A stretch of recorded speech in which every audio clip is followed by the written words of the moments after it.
Students, आज हम हमारे बीएड फर्स्ट ईयर राजनीति विज्ञान का शिक्षण शास्त्र विषय में जानेंगे सामूहिक परिचर्चा।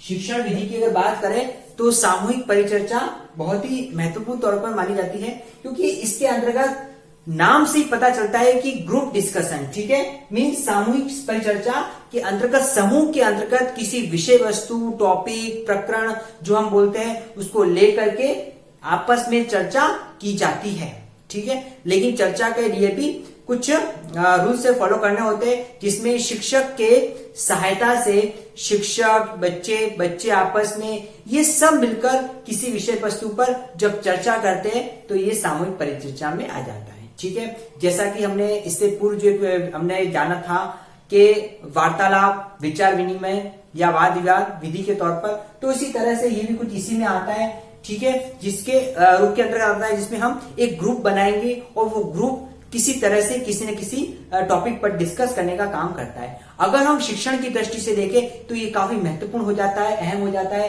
क्योंकि इस सामूहिक परिचर्चा से आपस में एक दूसरे के विचारों को जानने का मौका मिलता है, एक दूसरे की बातों को जानने का मौका मिलता है। प्लस इसके अंतर्गत हम देखते हैं क्लासरूम में बहुत से ऐसे बालक होते हैं जो अपनी बात को सही से प्रकट नहीं कर सकते। हम यूं कहें कि वो अपनी बात को बोल नहीं पाते या बोलना उनको नहीं आता है। मंद बुद्धि के बच्चे कोई भी हो सकता है। ऐसी एक्टिविटी से उनके अंदर भी बोलने संबंधी हम स्किल को ला सकते हैं, वो भी अपनी बात को रखेंगे, नहीं तो सुनकर भी उनके अंदर भी अपनी बात को प्रेजेंट करने की वो स्किल आ जाएगी। इस तरीके से हम कक्षा के वातावरण को सक्रिय, सजीव और रुचिपूर्ण बनाने के लिए और नॉलेजेबल बच्चों को ज्ञान देने के लिए हम इस विधि का प्रयोग क्लासरूम में कर सकते हैं। तो सामाजिक विज्ञान जैसे विषयों में हम काफी ऐसे टॉपिक को लेकर हम आपस में बच्चों से डिस्कशन करवा सकते हैं। तो ये है हमारा सामूहिक परिचर्चा विधि। अब हम इस विधि को जान लेते हैं कि इसकी प्रक्रिया किस तरह से है।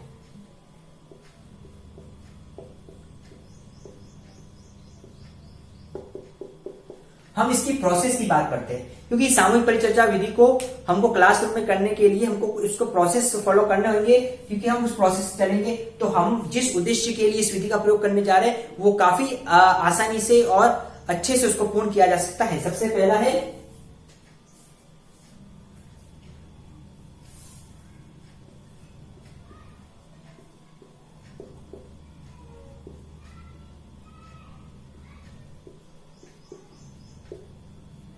नियोजन अवस्था, ठीक है, नियोजन अवस्था, ठीक है। नियोजन से पता चलता है कि इसमें एक तरह की योजना और नियोजन बना लो। क्या है इसमें?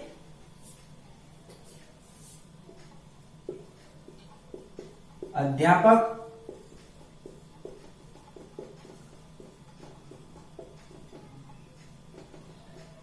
विद्यार्थियों को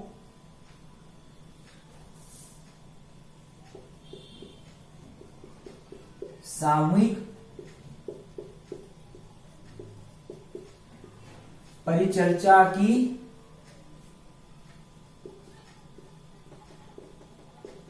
आवश्यकता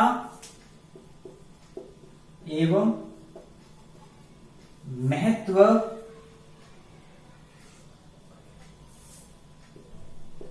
का अनुभव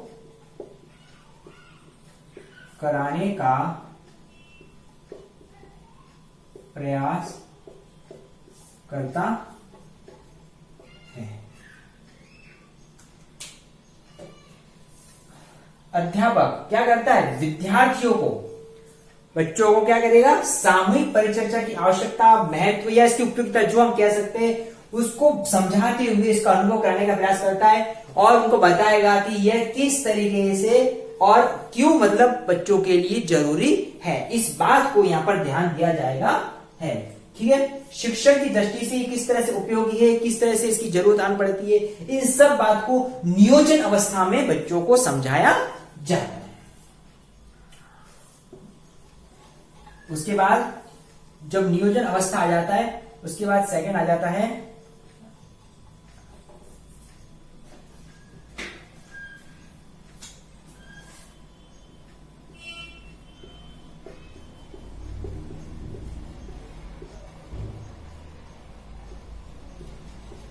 क्रियान्वयन अवस्था।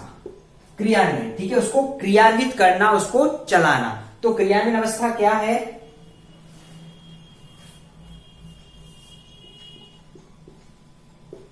सामूहिक परिचर्चा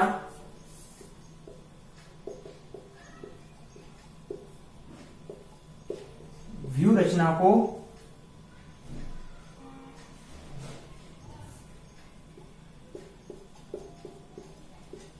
नियोजन के आधार पर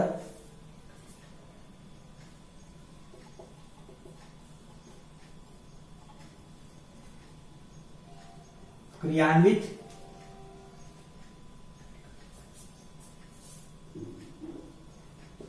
करने का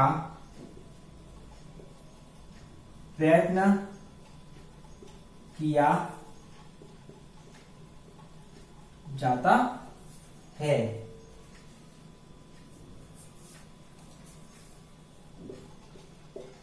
अध्यापक समूह का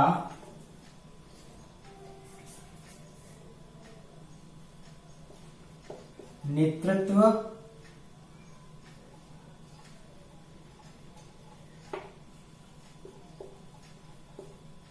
संभालते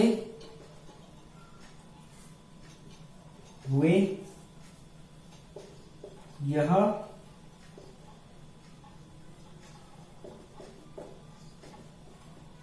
प्रयत्न करता है कि समूह के उत्तरदायी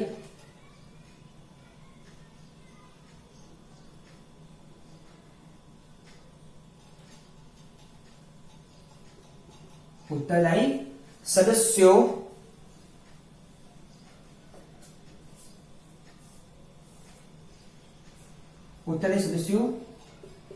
के सभी सदस्य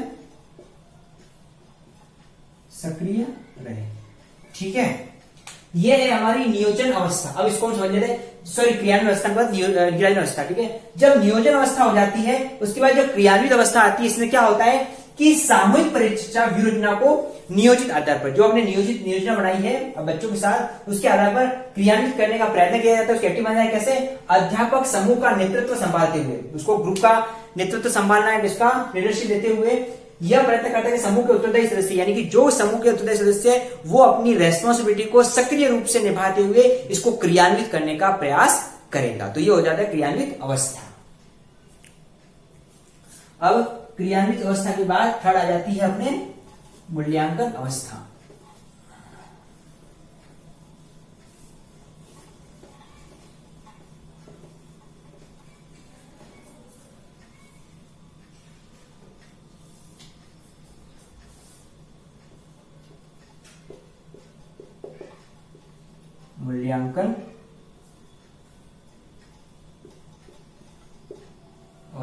मूल्यांकन अवस्था इसके अंतर्गत शैक्षिक उद्देश्यों को ध्यान में रखते हुए मूल्यांकन करने का जरूरी हो जाता है, जिसमें समूह सदस्यों में से समूह सचिव की नियुक्ति करके वो क्या करता है, इस मूल्यांकन अवस्था के लिए समूह परिचर्चा के संपूर्ण रिकॉर्डों को लिखित मतलब अंकित करता है, किस तरीके से आयोजित हुआ, क्या हुआ, किसने क्या डिस्कस किया, इन सब के आधार पर उसको अंतिम रूप में मूल्यांकन, उसका इवैल्यूएशन किया जाता है। तो इस तरीके से आज हमने क्लास के अंतर्गत सामूहिक परिचर्चा के बारे में समझा कि सामूहिक परिचर्चा होती क्या है और इसकी प्रक्रिया को हमने समझा। अब इससे रिगार्डिंग आज आपका होमवर्क है,